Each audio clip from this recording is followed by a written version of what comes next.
Good evening, friends. My name is Dr. Jade Erasmus, and in partnership with AWR360, I'm back to share some health treasures with you from God's Word. It's my last evening visiting on the farm here, and the sun is setting. The roosters are busy roosting in the tree right next to me here, but I hope to have a few moments of silence where we can delve into one more aspect of God's Word before we leave this beautiful farm.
During the last few days, my family and I have had the privilege of visiting on this beautiful farm, and we've been drinking in the nature that surrounds us.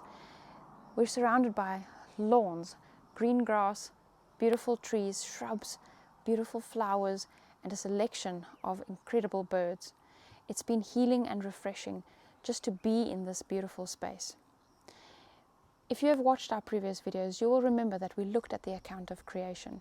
We looked at how God placed certain things in motion, laws of health that would govern and protect the well-being of those He created.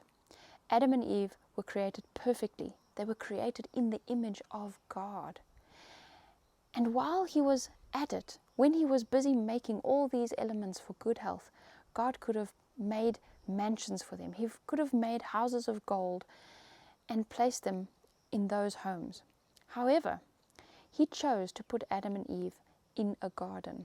The God who knows the very intricate details of our bodies, who knows what the workings of every cell is, the one who knows how the nervous system works, how the circulatory system works, and how all of the different systems fit together.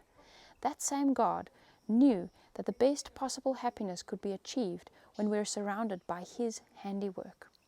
There are other accounts in the Bible where God calls His people out of busy city environments, like Abraham, for example. Abraham and Lot both had the choice to live in the countryside, and Lot chose a city and reaped the consequences.